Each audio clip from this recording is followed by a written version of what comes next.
All right, well, welcome, Jason. Thanks so much for, I guess, coming back to do this ADR as a first career video blog. You've been featured on this blog already, but I know your career just continues to grow and has taken off even further.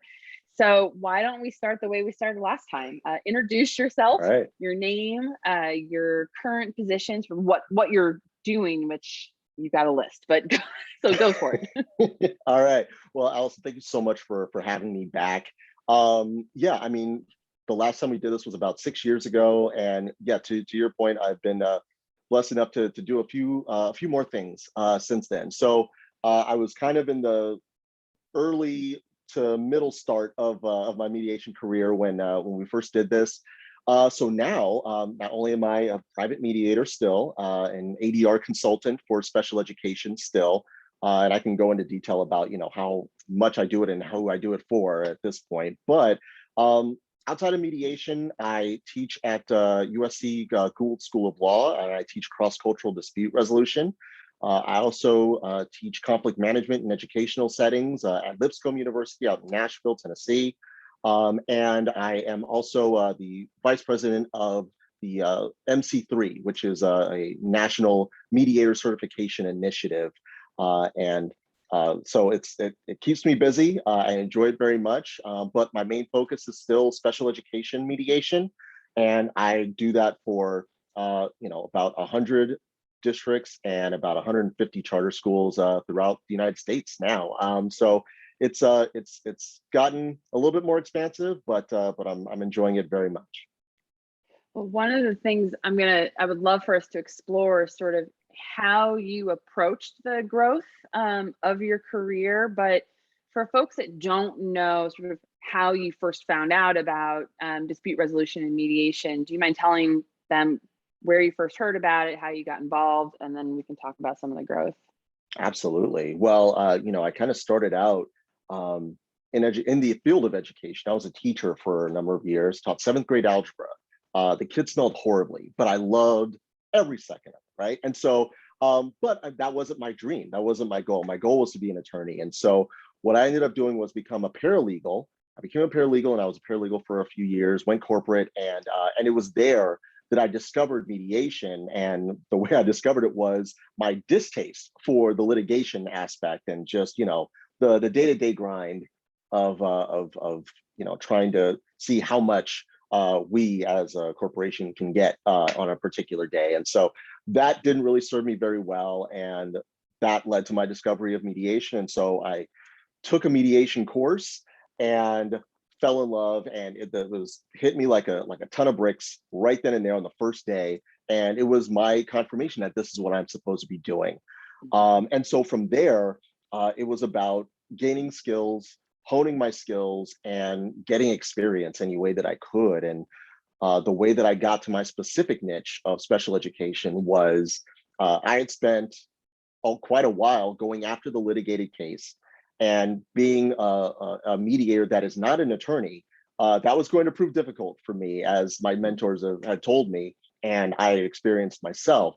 And so as I'm sitting just interning at the LA County Bar Association, I'm based in Los Angeles still, my main mentor, Deborah Thomas Beasley, who's no longer with us, but God bless her, she told me that, hey, the litigated case is something that you are not likely to get. And this was, over 10 years ago now, but the litigated case is something that you're not likely to get. So you should focus on what it is that you know, and that way you'd have a much better shot at it. And she said, well, what do you know cold? And I said, I know subrogation, pretty cold. And she said, well, that's fine, but it's probably not going to be it. And then I said, well, I was an educator. I taught math. And she said, that's it. And you're going to be an education mediator. And I said, okay. So half of my success is basically just doing what I'm told. And so she told me what to do, and I did it. And that became my niche right then and there. And I started, putting myself out there as an education mediator, special education specifically, because I had experience in that field. And so that was my origin story. That's how it started. And I joined organizations. I, rose to leadership in different organizations, and my name kept building in the field, and it got to where we are today. So can you talk a little bit more about building your name and your reputation? Because I think, the first time we talked, right, the narrative that I want to combat is that you can't do this as a first career, or Right. and you would debunk that. But still, a lot of the stories that people told, there were still limited options that they felt they had. We all fell in love with this. It's our passion. And so we might have accepted some of those narrow options because it still was better than doing these other things that we didn't want to do. Sure. But as your career has moved forward, how have you taken the experience now that you've gained in dispute resolution, right? It's not that Mhm. you did just mention having experience in another field of education, but you didn't go and get more experience in education. You got more Right. experience as a mediator. So how did you Right. do that and build upon that to get where you are today? Well, I will say the first thing that I did, well, not the first thing, but one of the first things that I did was I got a master's in dispute resolution, so that I wanted to get myself better. And I always live under the belief that if you feel as though you're called to do something, if you feel like you have a life's work, you want to do all that you can so that you can do it well. And so that was the inspiration behind going into the master's program, and I unfortunately did that. And then honestly, as far as getting my name out there and making myself known and letting people know that, one, I exist, two, that this is what I do, and three, I'm pretty decent at it. So the first thing was letting people know that I exist. And the first thing, and one of the first things that I did was I joined an association, a mediation association. For me, it was SCMA. That was the local association for me. And, it's a pretty well-known organization, and, known That's on a the national and, Southern California Mediators yeah, Association. Southern California Mediation Association. It's the largest association of mediators in California. I want to say probably third or fourth largest in the country. So it's known nationally and internationally. People from across the pond are coming over to the conference, and so I joined that organization and gained a lot of mentors there. Some former presidents, some past presidents. And what I ended up doing was, again, doing what I'm told. I joined two committees, and joining those two committees got me the attention to, be asked to join the board of directors. And while I was on the board of directors, I was exposed to a number of different people, a number of different organizations, panels, and in putting together different professional development seminars and webinars and the like. People got to know who I was as Jason Harper. And at first it was, I'm, Jason Harper with SCMA. And then eventually became, oh, that's Jason Harper. And, yeah, he works with SCMA, but that's Jason Harper. And so, that shift kind of happened when I joined the board for SCMA, and then ultimately became president of the organization. And then it really kind of just went from there. So the first thing that I would suggest, and the first thing that happened for me, was I attached my name to something larger. And that way it got me more exposure, and people then knew my name and knew that I existed. And then once you know who I am and you have a conversation with me, then I can tell you about, what my area of focus is. And then, one of the things that was a benefit to me was being in the education field and seeing a lot of attorneys and retired judges, and, understanding that they were doing more commercial litigation. They didn't view me as competition. They didn't view me as a person that was taking any of their quote unquote territory. And everybody knows someone that has special needs. And so because of that, they put my name out to other people. And so, the recognition just, became more and more. It just grew from there. But I will say that the way that my career went in my particular area of practice, it kind of went backwards. Usually people get a name for themselves in their specific industry of choice, and then they grow their name value outside of that specific industry. It kind of went backwards for me. My name grew outside of the education field. But then, so more mediators, more commercial mediators knew who I was than anyone in education. But the more that I did speaking engagements, and the more that I was doing conferences and the like, then people started in education, people started knowing who I was. So I wrote some articles, and I did a couple of webinars and did a few professional development trainings, and it kind of built from there within my area of practice. So it was a very interesting way that I went about it. But to make a long story less long, the first thing that I did was I joined an organization and attached myself to something larger. Yeah, that's fascinating to me. I'm reflecting on my own career and realizing, maybe I sort of did that with the ABA and the dispute resolution section, and Yeah. huge, huge help. So you mentioned your mentor and the advice that she gave you very early on, that you're not going to get these Mhm. litigation cases. So what is your niche? I'm curious if, as working with new mentors that you met in these different organizations and the association, if there were other moments where people said, no, you can't do this, or that you had tension maybe with their advice, because it sounds like you got a lot of good advice. Did you get any advice that you felt like you had to really rise up and be like, no, this is what I want to do? Um, well, yeah. I mean, eventually it got to the point where, well, I will say this: some of the things that happen in education mediation are litigated cases. So, the idea or the thought that a person who is not an attorney couldn't or shouldn't do litigated cases is something that's just patently false. I think subject matter expertise is what carries the day. And if you know how to read and if you know how to research, then you'll be just fine. It's about subject matter expertise. And so, yes, I do have a background in legal terminology and the processes of law, being a paralegal for a number of years. However, I'm not the one filing things. I'm not Mm-hmm. the one that's arguing cases. I'm not the one doing the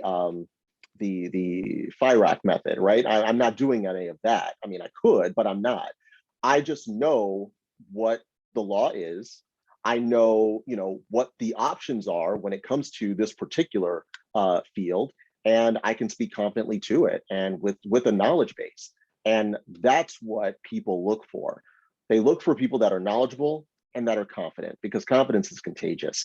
And if you can demonstrate those two things, then nothing can stop you. Literally nothing can stop you. So the initial advice that I was given, I greatly value it. It helped me get to where I am today.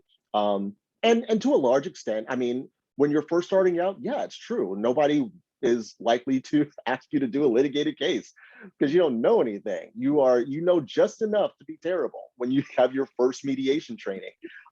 So, and so, but it takes time, it takes some experience, and work begets more work. You treat every day as a tryout, and if you can come back the next day, then come back better than you were the day before. And that goes into doing the legwork, that goes into reading the books, that goes into understanding and analyzing the cases, that goes into all of those things that you have the ability to do. And once people see that, then you're good. You're good. Do you think that so when we talked 6 years ago now, Yeah. the prevailing narrative was you can't do this as a first career. Do you think that in those 6 years, any of that has changed as our field sees more and more individuals succeed and grow in their career? These are not people just starting out their career. These are people who started out their career in ADR but have grown. Right. Do you think the field has a different sense of what's possible, or are we still stuck? No, I think the field has a different sense of what's possible, because I think, and I can speak for the Los Angeles area and a few other areas around the country, that we've gone beyond the thought that the litigated case or the commercial litigated case is the end all be all, Mm-hmm. right? We're learning that there are many, many other areas where we as mediators can be in the space and be effective, that are litigated, by the way. I was just now I'm at the point where I have mentors and I'm mentoring others, and it's a privilege to be able to do so, and that they view me in that way. But earlier this morning, I was having a conversation with one of my mentees, and he's thinking about going into blockchain mediation, right? So going into cryptocurrency and things of that nature. And Well, one, I think that's an amazing field to get into because the regulation is still kind of iffy, and where there's areas and shades of gray, that's where a mediator can come in. But from a national and international perspective, I think it's amazing. And anybody that's interested in that, best of luck to you. I think that's a fantastic field to jump into it, particularly at this stage. But that's just one example of there are so many other areas of mediation that we can go in, so many other fields that we as mediators can enter into, that, the sky is really the limit. And, yes, if you only limit yourself to commercial litigation, then yes, it's going to be tougher. But that's what happens when you limit yourself. So don't do it. So you're already sharing some amazing advice for someone who might be in that mentee position, who's really thinking about, do I want to do this? Mhm. So what advice would you give somebody today? Again, you've already shared a bunch, but what advice Sure. would you give someone? Yeah, I guess the advice that I would give for this is for somebody just starting out, or Yeah. okay, somebody starting out, understand what you know and understand what you like. So that's first. Figure out what it is that you're passionate about, and if there is an entry point for mediation in that. I have a passion for education, and I was bumping my head up against the wall looking for the litigated case, and wasn't very happy even when I was doing it. Mhm. And then I was told to go into the field where I actually knew stuff and that I really liked. And that changed everything for me. So, instead of bumping your head up against the wall, I'll tell you right now, just figure out what it is that you like and see if there's a pathway for mediation within that particular industry. So that's the first thing. Second thing that I would mention is, again, attach yourself to something larger. You want to let people know that you exist. Let people know that you're good and this is what you do. What I ended up doing is I put on a mediation seminar in a small town that was picked up by the local newspaper, and that's one of the ways that I got my name out there. Outside of the association, be creative, right? Figure out different ways. Understand your client base. Who are they? What do they want? Where are they looking? Right? Are they looking? Are there magazines? Are there articles you need to write? Are there trade shows? Are there conferences that they attend? Be where they are, so that they can find out that you exist and that you're there in the same space. Oh my goodness, how crazy is that? So, I mean, those are the things that I would say for the mediator that's just starting out. Figure out what you like, figure out who your client base is, and figure out what it is that your client base wants, and where they're getting their information and where they're meeting people. And be there. I love that, particularly that last piece of advice, because I think the legal field doesn't know how to do that. And as the mediation field has for a while really tied ourselves to that legal field, we don't either.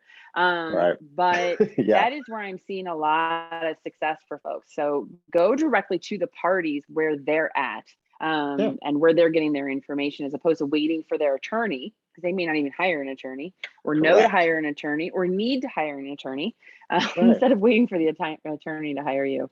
Yeah. Oh, Is there there's any, one other thing that I please? would say.